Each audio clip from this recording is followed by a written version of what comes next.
Welcome to the Elaborate Topics podcast, where we focus on lab-specific strategies for medical laboratory professionals. We're proud to be the healthcare detectives that work behind the scenes to get the results needed to influence medical decisions. Let's grow together and jump right into the lab.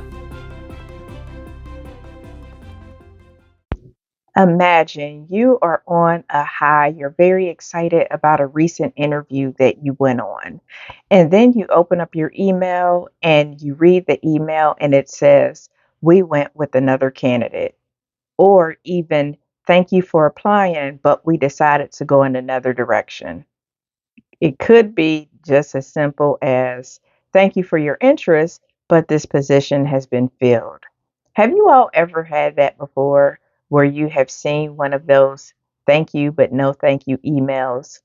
Nobody enjoys rejection, especially when it means missing out on the opportunity you felt like was only for you, a wonderful opportunity. However, it's important to remember that job rejection can have a silver lining, and I know it doesn't feel that way at the time. We've all experienced it at some point in our careers, feeling disheartened and uncertain and really frustrated, not knowing if the right opportunity will come along. But what if I told you that rejection could be the catalyst of your career growth? Well, stay tuned. Hi, friends. This is Tywauna Wilson. I am your leadership mentor and host for this episode of Elaborate Topics, and I want to welcome you to another episode of the podcast.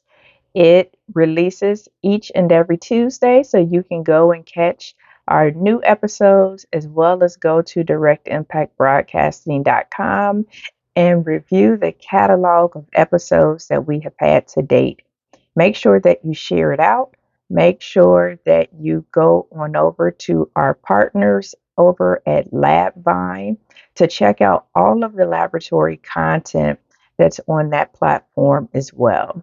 So let's jump into today's episode where I will share some real life examples and some practical strategies to help you transform those rejections into stepping stones that will help propel you to move forward so that you will keep applying for those job opportunities and not get frustrated when you receive those thank you, no thank you emails. I can remember I had just got my MBA and I was on the bench as a medical laboratory scientist working in a reference laboratory. And while I enjoyed working in chemistry and toxicology, I wanted to transition from the bench. And so I went back to school, I got my master's degree, and I just thought that all of these doors were going to open up because I had a master's degree. But I can remember interviewing for a job. It was a laboratory project manager role for a commercial research and pharmaceutical company. It was in a different state. I was pretty excited about it because it was the first opportunity that I had that would be off of the bench. Out, it would still be in the lab, but off of the bench. So I drove to the other state. I'm really excited about it. And the interview was exhausting. It was an all day interview. It was the first interview that I had ever had of that magnitude, to be honest with you. The interview was about 5 hours long, could have been a little bit longer, and it consisted of multiple interview panels where there were the traditional structure interview question and answer. There were also interview segments that were role playing and scenario based type of interviewing.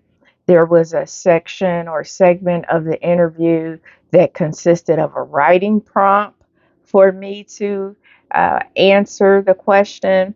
And so the interview, I took off a day of work, drove about 2 hours to this location for the interview, was there for about 5 hours, and then came home. And so I was super excited. I thought I did really well until I got the thank you, no thank you email that they went into a different direction. And so I thought this would be a good topic to talk about today because I know many of you are looking to advance in your career. You're looking to move into your first or maybe next leadership or managerial position, or you could be looking to transition out of the lab and maybe work in something totally different or work and stay in healthcare, but just maybe not on the bench. So I wanted to give you some practical strategies you can do to improve your chances of long-term success after experiencing a job rejection because it is going to happen. So if you have not experienced a thank you, no thank you email before, it will come. If you apply for another enough jobs, more than likely at some point in your career, you will get uh, turned down for an opportunity that you were really excited about. So, the first tip or strategy after you have this rejection is to embrace a growth mindset and really sit back and do some self reflection. In the face of rejection, it's essential to cultivate a growth mindset. Instead of seeing rejection as a failure, view it as an opportunity to learn and grow. Thomas Edison famously said, I have not failed. I've just found 10,000 ways that won't work. Instead of viewing rejection as a personal failure, recognize it as an opportunity to grow and improve. Embrace your belief that you can develop your skills, your competencies, and experiences, and use rejections as motivation to strive for excellence. Remember, every setback allows for kind of that introspective purview, self discovery, and a chance to become a stronger candidate for future career opportunities. And that's one of the things that I had to do after that, after I didn't get that lab project manager role. It made me think, okay, so do I need more experience? One of the things that they said is that they were looking for somebody that had a little bit more experience.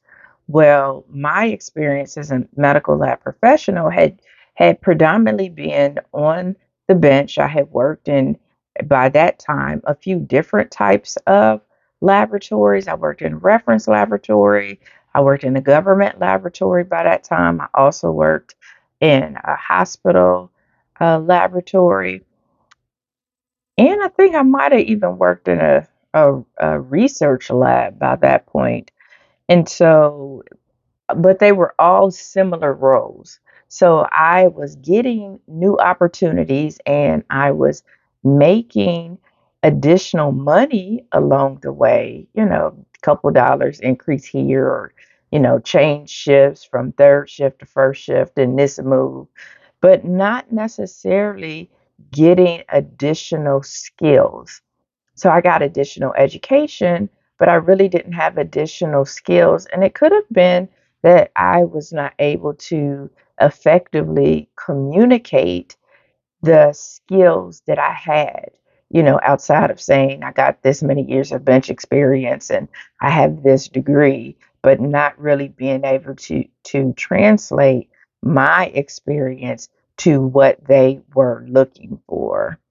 So making sure you cultivate that growth mindset and seeing it as, well, I didn't get this opportunity, but this interview prepared me for the next opportunity, or not getting this opportunity, was a blessing in disguise. In my case, it was a blessing in disguise because I didn't have to relocate. I was just at that point where I was just trying to get opportunities. And, if it required me to move, then so be it. But I really wasn't mentally even ready to relocate. So having that time to, self reflect, but also embracing a growth mindset, even though the opportunity. I would have loved having that opportunity. It wasn't meant for me to have at that time for whatever reason. Once you've accepted that you won't be getting the job, it's crucial to engage in self reflection, considering what you would do differently if you had the opportunity to interview again. You can also evaluate your planning process, the amount of time you dedicated to researching the company, and how well prepared you were for the questions. If you took shortcuts in your preparation, this may indicate a need for greater commitment in the future. And when I think back about that opportunity, I know that I could have done better prep. I know that I could have done better research on that organization. And if I would have done better research on that organization, I feel like I could have been able to role play some of those scenarios better or answer the questions in the way that they were looking for an answer. So I want you to imagine you applied for a promotion opportunity or another opportunity that you've been interested in the lab, but you were turned down. Rather than dwelling on not getting the opportunity, view it as a chance to evaluate your skills and identify areas for growth. In this, you can also do a SWOT analysis, so analyzing your strengths, weaknesses, opportunities, and threats to see where there could be some ways for you to evaluate your skills and ways for development. Stay motivated by reminding yourself that this setback is just temporary. It's just a temporary detour on your journey toward success. You have to really embrace that growth mindset and think positive so that you are not feeling defeated or feeling like you don't want to try for other opportunities. So wake up each day ready to conquer challenges head on. Great accomplishments often arise from the willingness to face and overcome obstacles. So lean into the discomfort, embrace the unknown, and watch your skills and confidence soar as you self reflect, as you grow your mindset. The second strategy is seeking feedback and analyzing job fit. Feedback is a gift when it's done right. Let's say that sometimes people can give feedback and it is not done in a way where it is constructive or helpful. But when it is done that way, it is a priceless tool for your personal and professional growth. While not all interviewers will be open to sharing their insights, some may provide you with some basic information about where you went wrong or how you could have performed better. You might even discover that the rejection had nothing to do with your performance at all, but rather someone else had a stronger resume. Requesting feedback will not only help you refine your interview skills, but also prevent you from making misguided assumptions about what you could have done differently. If the initial feedback isn't sufficient, because sometimes you may not get anything, or it might just be we went with another candidate, don't hesitate to ask for further clarification. Here are three questions that you can ask that might help you get some valuable feedback. You can say, could you kindly provide me with insights on what qualities or skills the successful candidate possessed that made them the ideal fit for this role? If you ask a question like that, then their response more than likely will give you valuable insight into the specific attributes or experience that the interviewer was looking for the role. This knowledge can help you because it can help guide your professional development and help you better position yourself in future interviews based off of the insight that they share with you. You can also ask, What areas did you identify as my strengths during the interview process? I would love to leverage my strengths as I continue to grow in my career. If you ask a question like that, then it will allow you to gain a sense of your positive qualities that you conveyed during the interview. Sometimes it's hard to sell yourself and you could just be talking and not truly remember everything you said. So if you ask that type of question, then it will give you some feedback on what the interviewer thought was your strengths. It will provide an opportunity for you to reinforce some of the strengths and be able to strategically build upon them. This will help you understand your unique selling points, and it will help you with developing your personal brand as well as your elevator pitch. Sometimes, as lab professionals, we like to do a lot of explaining, we like to do a lot of talking, and sometimes the interviewer wants a quick and succinct who are you and what can you bring to this role without it being a 15-minute dialogue around that. And the last question that you could ask for feedback would be, are there any areas of improvement that stood out during my interview? And if you ask this kind of question, you can get it. And I guess the other part that you can add to that would be you value their constructive feedback and would appreciate their insights on how they can help you enhance your skills for future opportunities. So if you do this, it shows that you are committed to developing your skills and you are interested in areas in which you could get feedback.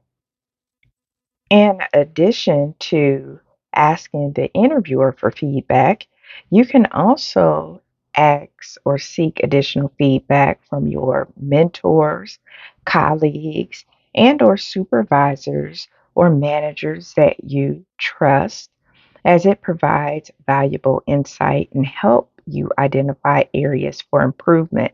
So sometimes having another person look at the situation or look at how you interviewed could be a way for you to get that additional feedback. You can consider this a valuable opportunity that will help you in your journey towards advancement.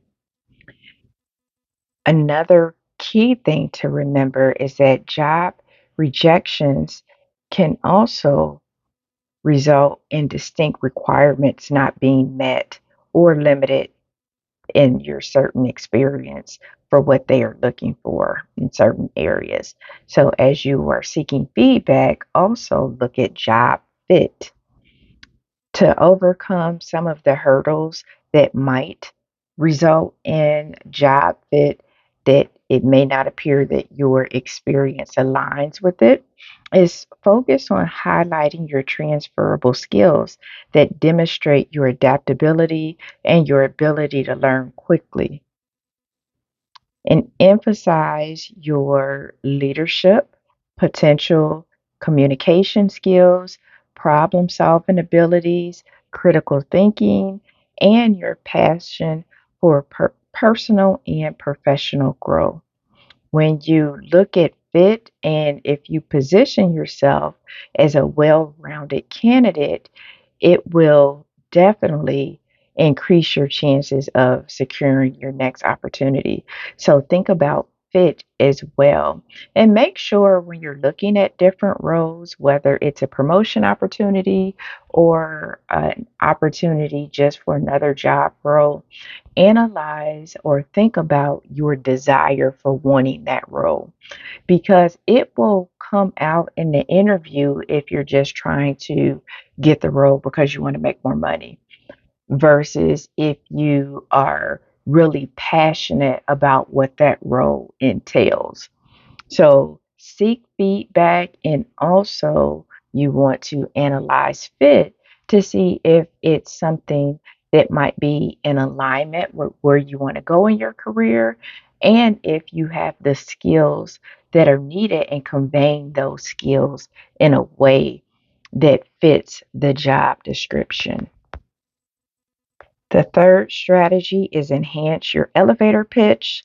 Your elevator pitch, and I kind of talked about this a little bit earlier, but it is your concise yet persuasive summary of your professional background, your skills, and your goals.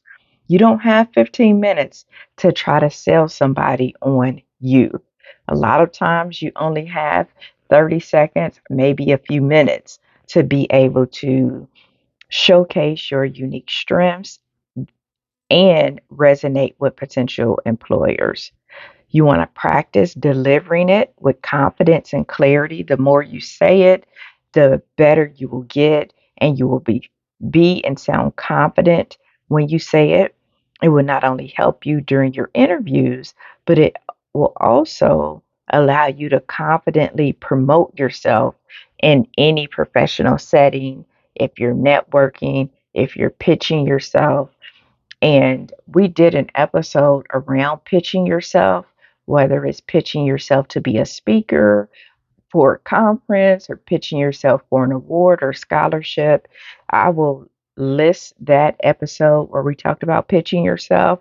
But if you are wanting to know what should you focus on, that is a great episode to go back to make sure that what you are focusing on is going to be those things that give you the most value. It's going to set you up and create your unique value proposition for potential employers.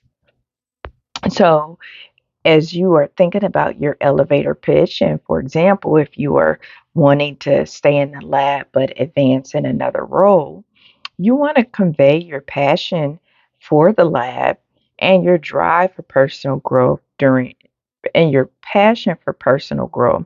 And you can do this during networking events and conferences.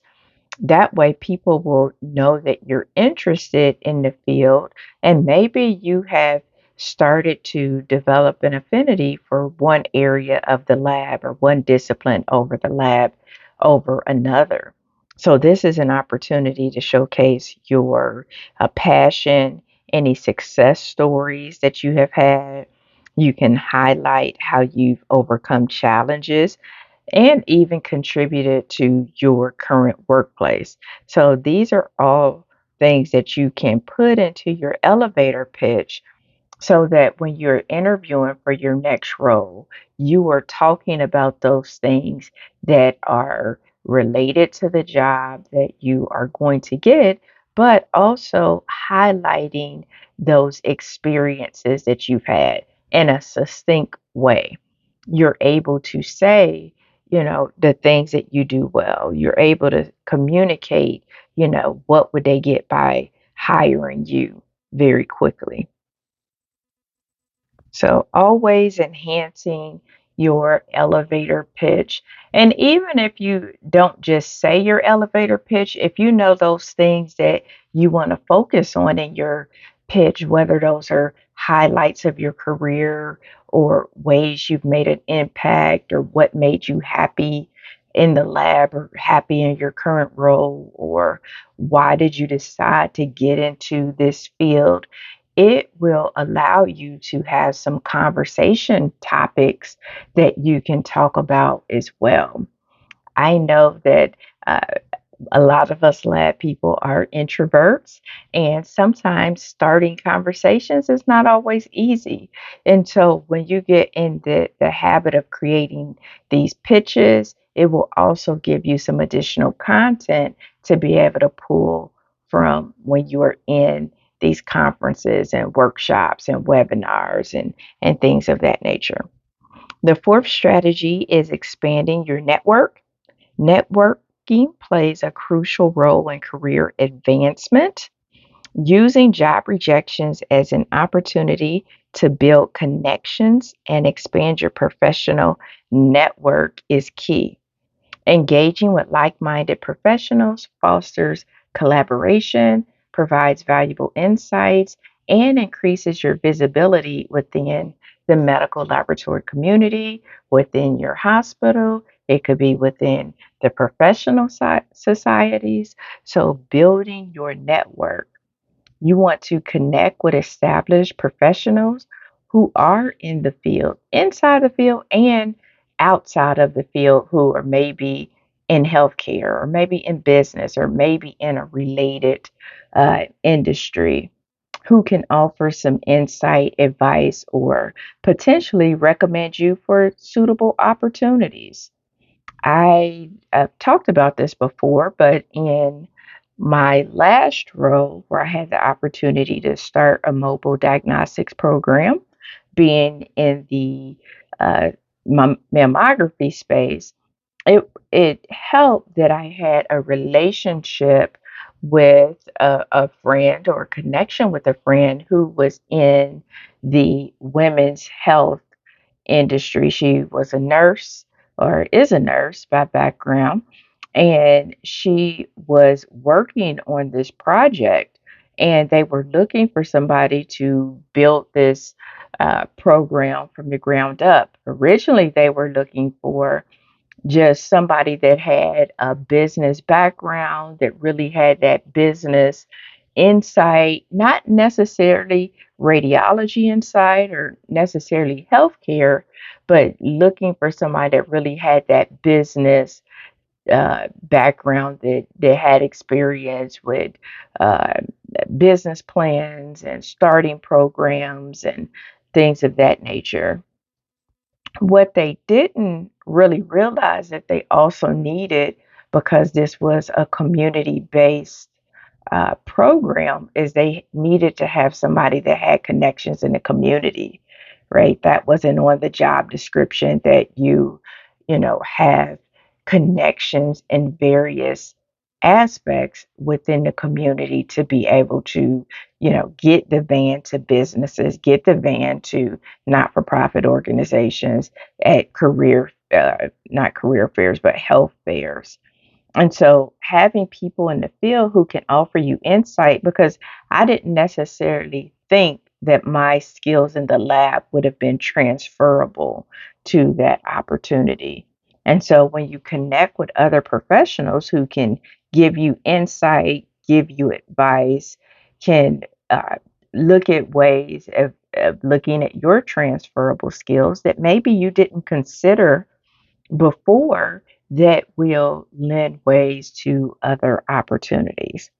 As you are establishing your network, you can always join relevant professional groups, of course, attending conferences, live events, workshops, webinars, engaging in networking events to meet industry leaders, cultivating relationship with mentors and peers who will find and provide that invaluable support, like I talked about with my nurse friend, and help you with potential opportunities.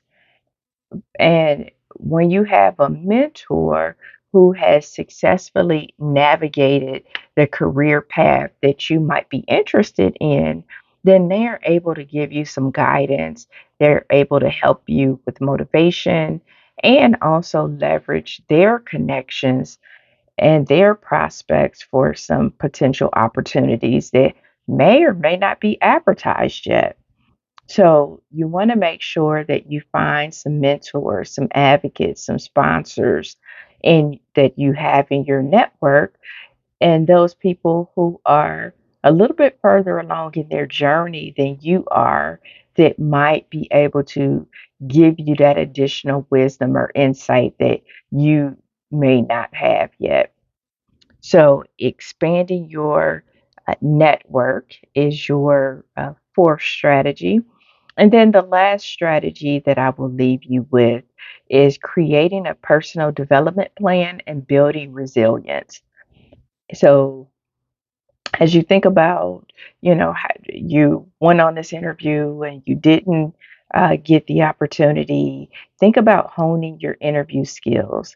Consider that personal development plan, and based on the self reflection that we talked about earlier and the feedback that you received, Identify areas of weaknesses and opportunities for improvement.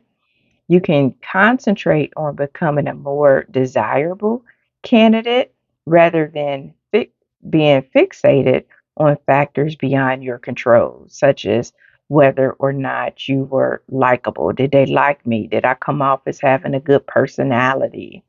So you want to develop your personal development plan that has what skills you might still be needing. Maybe you need additional communication skills. Maybe it's verbal, written, or nonverbal, you know, communication that you need enhanced.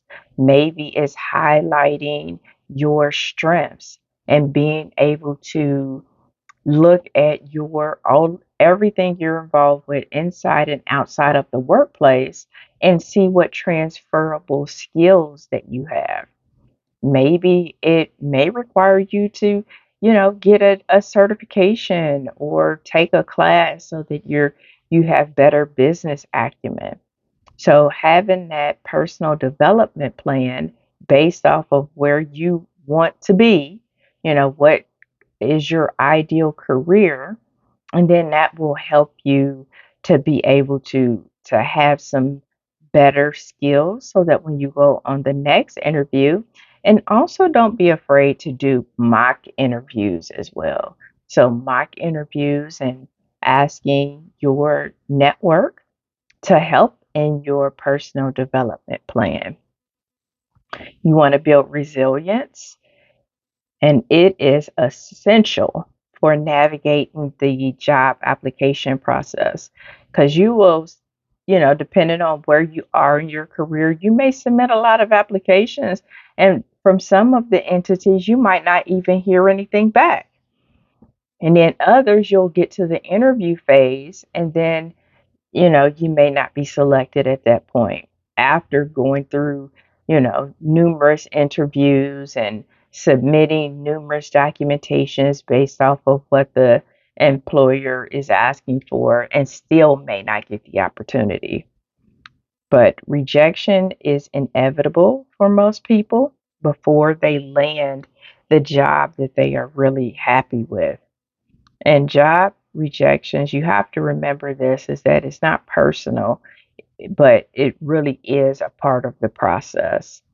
And when I think back to, there was another opportunity that I went out for that I was pretty excited. I was excited about this one as well.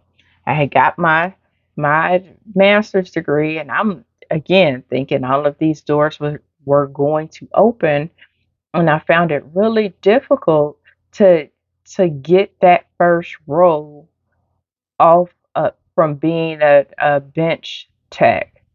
And so this other opportunity, I was excited about it. It was in another state, and it was for a diagnostics company, and I was going to be on the training side. So I was going to be doing training and development. It was on the East Coast. So they flew me out to the organization, and I interviewed with a few of the people who were doing the job. I interviewed with the manager, and we had a lunch interview, and then I interviewed with one other person. And sometimes in those interviews, you'll have casual conversation, and all of that still feeling you out to see if you're going to be a good candidate. And it was a small team. I love training, so I was thinking, oh, this would be a great opportunity. It's still lab related. It was more so in the molecular uh, area of the lab. So I was excited, and I flew back out from the interview that exact same day, and then kind of waited around. And I eventually got the notice that they went with another candidate. And it really didn't have anything to do with skills. Once I got the feedback was they thought I could do the job. They didn't have an issue thinking I could do the job, and they thought I would be a good fit. Their concern was they didn't want to hire somebody and the person didn't stay. And so one of the questions that they asked me because this was on the East Coast commute time. It was rather lengthy uh, compared to what I was doing at the time. At the time, I maybe had a 15-minute commute, and with this opportunity, the commute would be closer to like an hour and a half each day.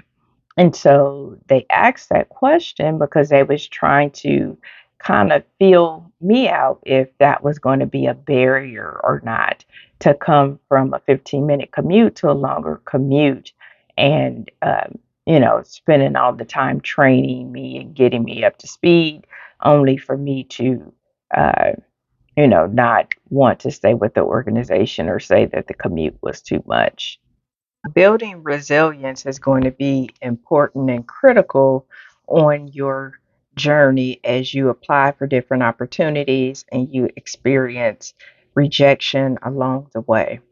Embrace the feedback, seek development opportunities, build a strong network, and maintain a positive mindset. Those are key things I want to leave you with in addition to the strategies we discussed. Remember that the path to your next career opportunity or leadership position is rarely a straight line. It may take some time and effort to achieve your goal, so make sure that you don't give up. During challenging moments, rely on your support network and maintain a positive mindset. Make sure you lean into that positive and growth mindset. Stay persistent in your pursuit, adapt to changes, and continue to learn from each rejection. Keep your focus to the end goal, knowing that each experience will contribute to your personal and professional growth.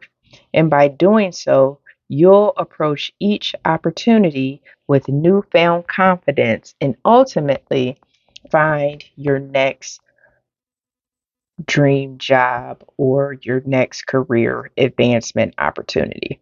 So, hopefully, this podcast has been helpful for you.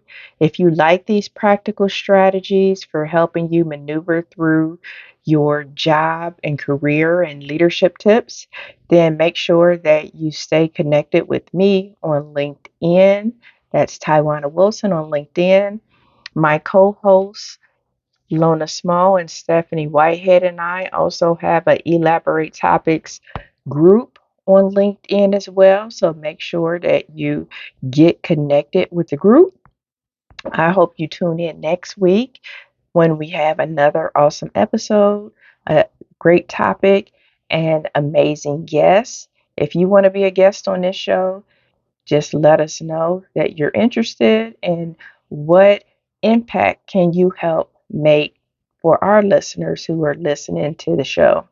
So let us know what you would like to talk about or be interviewed about. Share this podcast out to your friends, your colleagues, and all of those that could benefit from hearing these leadership and career strategies inside the lab and outside the lab. Thank you so much for tuning in. This is Tywauna Wilson, your leadership career mentor, and I hope you have an awesome, awesome week. Thank you for tuning in to another episode of Elaborate Topics, where your hosts discussed relevant strategies for laboratory professionals. Please subscribe to this podcast on your favorite podcast platform and listen to us on directimpactbroadcasting.com. Stay tuned for another episode with information you can use to excel in your laboratory career.